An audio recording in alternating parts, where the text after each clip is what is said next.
Le stress. Reconnaissons que nous en sommes addicts. Voilà le thème du live avec lequel je propose d'échanger avec vous aujourd'hui. Je suis heureuse de vous retrouver pour ce rendez-vous mensuel. Je vous invite, si vous êtes déjà là, à me manifester votre présence par un commentaire en dessous de ce live. Voilà, j'aurai vraiment beaucoup de plaisir à savoir que vous êtes là et que nous allons pouvoir échanger. Si toutefois vous m'écoutez en différé, ce sera également très sympathique de me laisser un commentaire, de me dire ce que vous pensez de tout ça, de me donner vos exemples. Voilà, échangeons sur ce beau sujet du jour, le stress. Reconnaissons que nous sommes addicts. Waouh! Alors là, j'ai fait un peu choc comme formule. Et en même temps, on verra que ce n'est pas exagéré du tout et que je crois bien, si le stress nous tient, que nous aussi, nous tenons à notre stress. Oui, on est assez d'accord pour le réduire, mais pas forcément pour le lâcher. Voilà le sujet sur lequel nous allons échanger ensemble aujourd'hui. Pour ceux qui me connaissent moins, je suis Paul Thérault, coach et thérapeute. Et pour introduire ce sujet, j'aurais envie de dire, beaucoup apprécient en moi ce côté très apaisant. Vous voyez, certains me disent, rien que de te voir, je me sens déjà apaisée. Sympathique comme compliment. Apparemment, j'ai cette compétence d'être calme, posée, et c'est contagieux, splendide. Mais ne nous y trompons pas, mes proches savent aussi que je peux être très stressée à mes heures. Et puis, je dois aussi reconnaître que je suis un peu addict à mon stress. On va voir tout ça aujourd'hui. Bonjour Sonia, bonjour Emma ou Emmanuel. Voilà, Emmanuel. Bonjour Marie-France. Super, merci de votre présence. Le stress, reconnaissons que nous sommes addicts. Je vais vous proposer d'aborder ce sujet de manière structurée, comme à mon habitude. On va aller regarder différents niveaux de stress. Et puis, je vous proposerai ensuite un magnifique outil très simple et très puissant pour réguler votre stress. Voilà, en autonomie. Bonjour Ruth. Voilà, je vois que vous êtes plusieurs également sur Instagram. Merci de votre présence. Donc, différents niveaux de stress, on ira regarder tout ça. Et puis, deux pistes pour réguler votre stress. Bonjour Sandrine également. On est parti? Alors, je commence par le rouge. Bah oui, je suis habillée en rouge, hein. J'ai mis la tenue de circonstance. Le rouge pour représenter le stress intense. Voilà, le rouge, je suis dans le rouge, il est dans le rouge. C'est vraiment synonyme de j'y perds des capacités, je ne suis plus au top, capacité notamment d'attention, de discernement, de réflexion.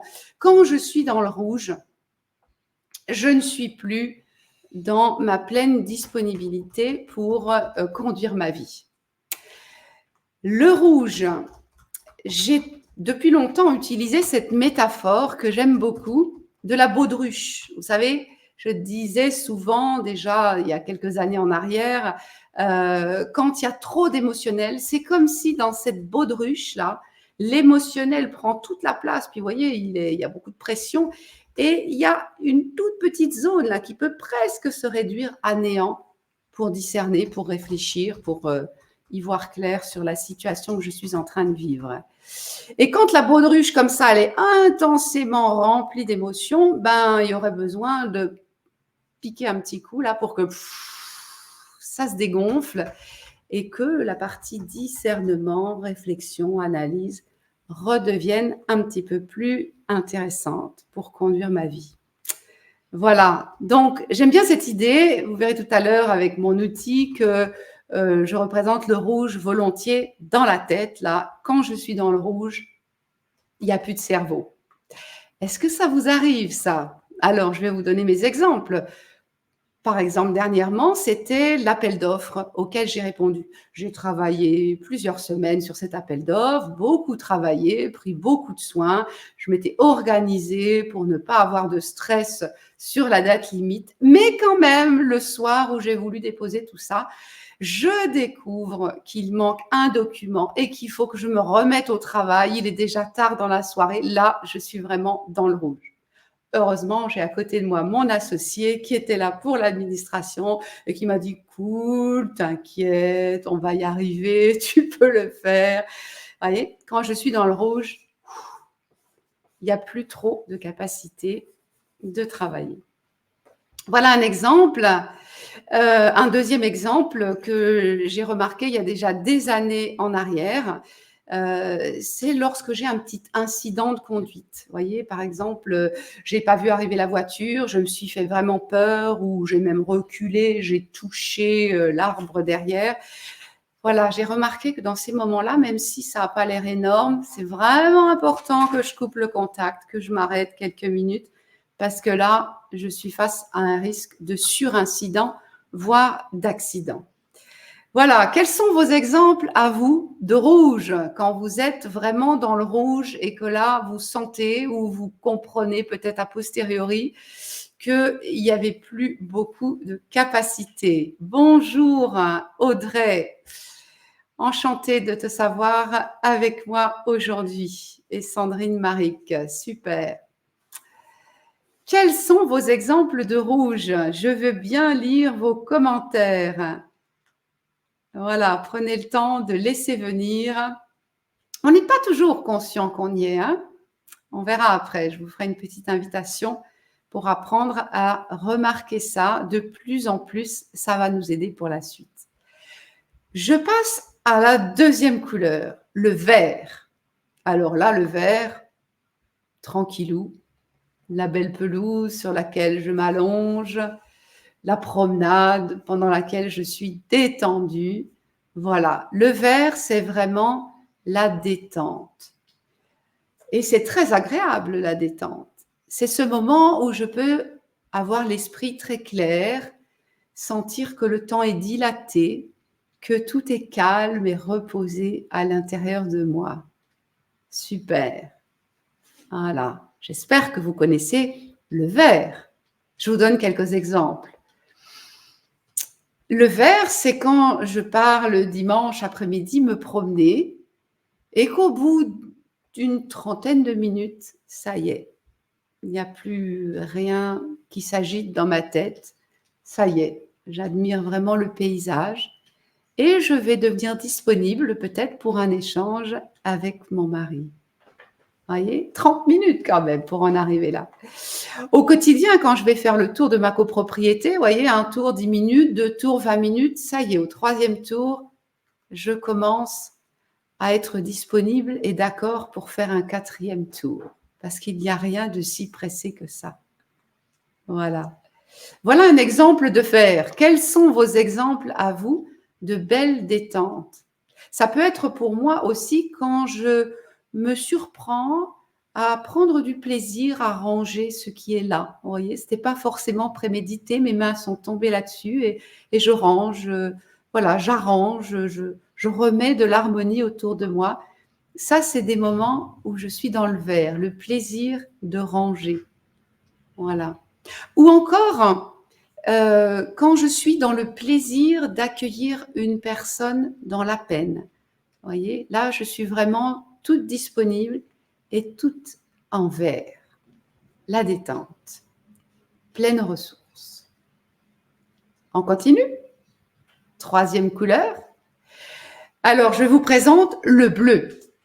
Le bleu, c'est entre le vert, plus tout à fait détendu, et le rouge, pas totalement hors service, plus de cerveau, comme je le disais tout à l'heure. Le bleu, c'est dès lors que je commence à me stimuler un petit peu, parce que là, il y a quelque chose d'important, parce que là, il y a quelque chose d'un petit peu urgent, c'est important que je me concentre. Vous voyez, le bleu, c'est déjà un petit peu tendu. Mais c'est encore agréable, peut-être même que j'aime beaucoup ce bleu. D'ailleurs, certains évoquent du bon stress. Vous croyez à ça, vous, qu'il existe du bon stress? On a dit ça pendant des décennies. Du bon stress. Est-ce qu'il y a du bon stress? Certains vont peut-être me dire j'en ai du bon et puis du bonbon, j'en ai du bon et puis du bonbon, j'en ai du bon et puis du bonbon, j'en ai du bon et tu n'en auras pas. Mais si je vous mets en doute, est-ce que vous êtes sûr que c'est vraiment du bon stress? Certains me répondront peut-être j'en ai du bon, j'en ai du bon, j'en ai du bon, j'en ai du bon, mais tu n'en auras pas. Non, il n'y a pas de bon stress. Définitivement, si on a pu dire ça pendant des décennies, on le dit peut-être malheureusement encore, non, il n'y a pas de bon stress. Le stress fatigue notre cœur, il use notre cœur, il n'y a pas de bon stress. Alors oui, bien sûr, le stress est utile. Le stress, c'est un mécanisme physiologique qui va nous sauver la vie quand nous sommes en danger, si un ours nous court après. C'est un mécanisme physiologique qui va nous donner une énergie supplémentaire. Après un accident de voiture, vous voyez, j'ai déjà entendu, peut-être vous aussi, qu'on ne pourrait pas sortir de la voiture dans laquelle on est incarcéré s'il n'y avait pas ce stress qui nous donne une énergie supplémentaire, une rage de vivre. Ok, d'accord, pour nous sauver la vie, quand il y a péril corporel. Mais au quotidien, c'est pas si souvent que ça qu'on est face à ce genre de péril. Non, au quotidien, on aurait plutôt besoin de nos capacités mentales pleines et entières. Et donc, il n'y a définitivement pas de bon stress. Le stress fatigue, le stress use. Peut-être que ce n'est pas trop important pour vous de vous inquiéter que le stress fatigue ou use. Mais peut-être que ça vous intéresse quand même qu'on regarde ce qu'il en est au niveau des capacités. Je vais vous donner un témoignage que j'ai reçu d'un client avec lequel on travaillait sur le stress.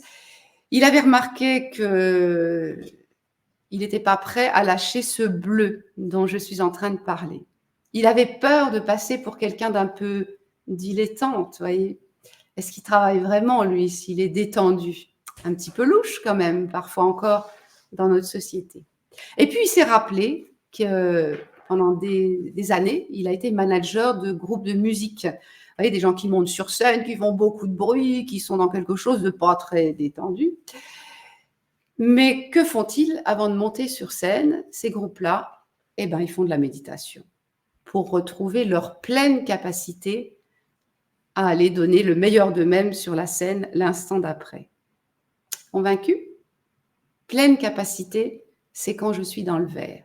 Et si dans le bleu, j'ai cette sensation d'être fort, puissant et tout ce qu'on veut, oui, corporellement. Mais pour ce qui est de mon mental, c'est pas ça. Quels sont vos exemples à vous de bleu? Allez, je prends un petit moment pour lire ce que vous m'écrivez. Alors, je vois qu'il y a du rouge encore. Le rouge, difficulté à me concentrer quand je me sens envahie. Oui, comme une réaction de poussez-vous de là, j'ai besoin de retrouver mon air, mes capacités. Ok, je vois du vert. Voilà, c'est aussi la balade. Quand je reçois aussi de bonnes nouvelles. Je vois du bleu. Oui, l'adrénaline. Mais oui, quand on en parle, on parle de quelque chose qu'on aime. Voilà. Quand je suis tout à fait à jour, là, je peux me sentir dans le vert. Ma charge mentale redescend et je suis disponible.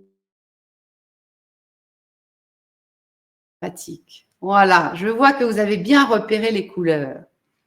Rouge, rien ne va plus, plus de cerveau. Vert, total détente.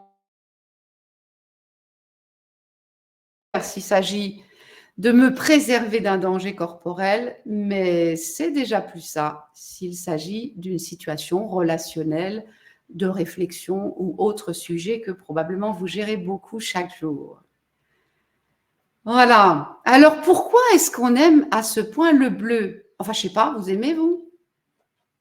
J'ai remarqué qu'il y avait beaucoup de gens qui aimaient le bleu, qui avaient du mal à le lâcher, comme mon client, parce que peut-être ils auraient l'air d'être un petit peu trop dilettantes, ou simplement parce que quoi? Parce que quand je suis dans le bleu, il y a quand même ce sentiment de puissance, de force, mais mon cœur fatigue.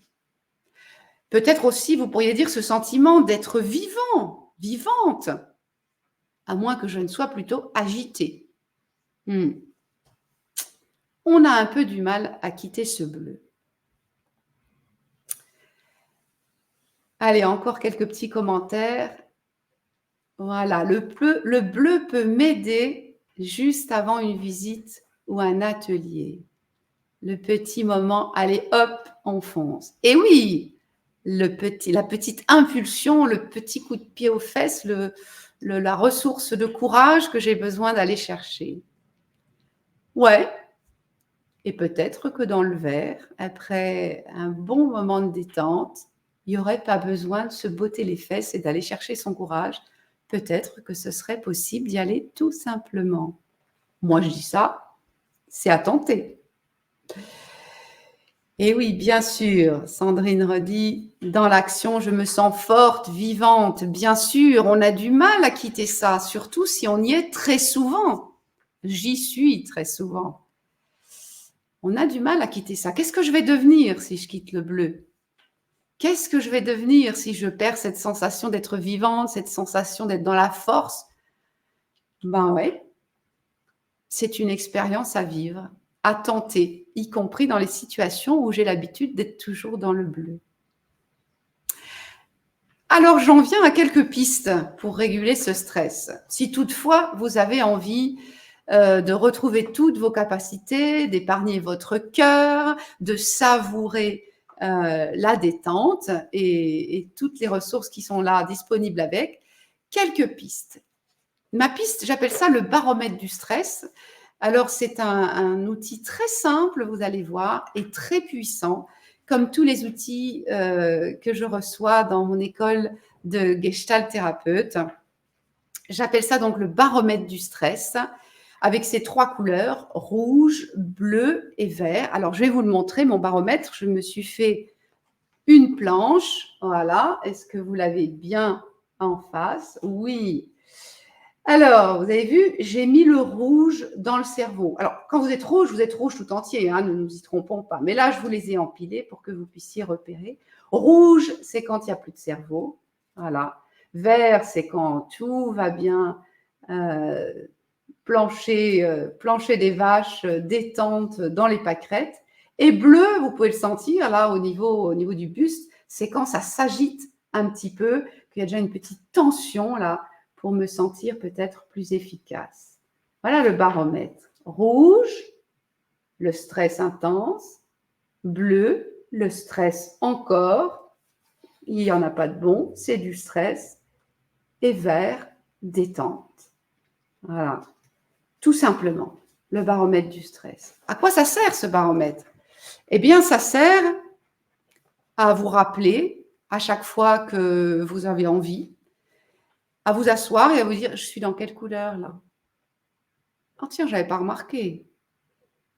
C'est bleu. Peut-être même que c'est rouge alors que j'avais rien remarqué. Voilà. Le baromètre du stress, c'est juste ça. J'en suis où là? Rouge, bleu ou vert? Rouge, bleu ou vert? Plus rien dans le cerveau? Un peu tendu alors que c'est peut-être pas nécessaire? Ou carrément vert? Et je suis sûre d'être dans mes pleines capacités. Voilà, je vous invite à essayer cet outil vraiment très très simple et très très puissant, une fois par jour ou à chaque fois que vous changez d'activité ou quand il y a quelque chose qui vous agite un peu. Tiens là, j'en suis où? Quelle couleur? Un outil extrêmement puissant pour développer cette conscience de votre niveau de stress, pour développer cette conscience que là, vous êtes dans le bleu et que c'est peut-être pas nécessaire, que peut-être vous pourriez être dans le vert pour encore plus de plaisir et de ressources. Voilà ma première piste. Ma deuxième piste, c'est la méditation du baromètre. Peut-être que vous méditez, peut-être que vous avez cette capacité au travers de la méditation de retrouver des sensations, un état intérieur de l'ordre du vert. Moi, je vous en propose une toute simple, associée à ce baromètre. Voilà, la méditation du baromètre. Quel est le but de cette méditation? Une méditation courte, une méditation très très simple, juste pour cultiver la conscience que d'abord rouge, bleu ou vert dans mon corps, c'est vraiment très différent, mais ça, vous l'avez déjà fait si vous avez utilisé le baromètre, comme je viens de le dire. Mais également pour cultiver la conscience que si vous avez l'intention de descendre d'une couleur à l'autre, vous en avez la capacité. Si j'ai l'intention, quand je suis dans le rouge, de descendre dans le vert, oh non, ça c'est trop. Si j'ai l'intention, quand je suis dans le rouge, de descendre dans le bleu, rien que cette intention, et peut-être une respiration, une expiration qui va vous aider à accompagner cette intention, peut-être que oui, vous allez sentir que c'est déjà rouge plus clair ou c'est même bleu. Vous voyez, c'est ma flèche là, hein, du rouge, je peux avoir une intention et je peux constater que oui, j'ai le pouvoir de descendre. Et puis la même chose, du bleu, une fois que j'y suis, une intention de descendre dans le vert, une expiration. Voilà ce que vous pouvez découvrir avec cette méditation du baromètre dont j'aurai plaisir à reparler avec vous si ça vous intéresse. Voilà, une splendide méditation très simple. On peut ainsi s'entraîner à remarquer tout ce qui se passe dans notre corps entre les 3 couleurs du baromètre, à constater qu'on peut, avec une intention, évoluer dans notre niveau de stress et avec entraînement régulier, quotidien, et pourquoi pas à chaque fois que vous avez un peu trop de stress dans votre journée, voilà, cultiver vraiment cette capacité à descendre et à retourner vers le vert. Voilà 2 pistes que je voulais vous proposer et peut-être que vous en avez d'autres à me mettre en commentaire. Allez, partageons nos recettes pour réguler notre stress.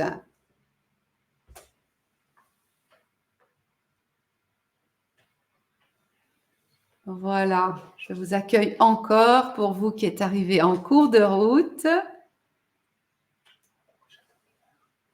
Voilà, et qui appréciez le vert ou qui appréciez de cultiver plus de vert. Allez, des astuces, mettez-moi vos astuces pour cultiver un moindre niveau de stress, pour descendre dans la détente, pour réguler quand c'est rouge, pour réguler quand ça a du mal à descendre dans le vert. Voilà, super. Sonia nous dit respirer à l'aide du ventre.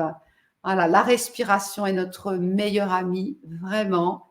Elle est toujours là pour nous. Elle a vite fait d'être coupée, en apnée quand on est dans le stress. Et en même temps, elle est toujours là pour nous. Elle peut vraiment, effectivement, dans toutes sortes d'exercices, nous aider à revenir juste dans notre respiration qui, à l'état naturel, est très calme. Voilà, super. Merci pour le témoignage. Allez, je veux bien lire encore des exemples. Super. Visualisation, d'un endroit qui nous apaise. J'appelle ça, en PNL, on parle du lieu sûr, hein, l'ancrage du lieu sûr. On peut, quand on a repéré comme ça un endroit qui nous apaise, assez naturellement, assez spontanément dire, allez, j'y retourne. En pensée, en sensation, en émotion, je peux retourner dans un endroit qui m'apaise.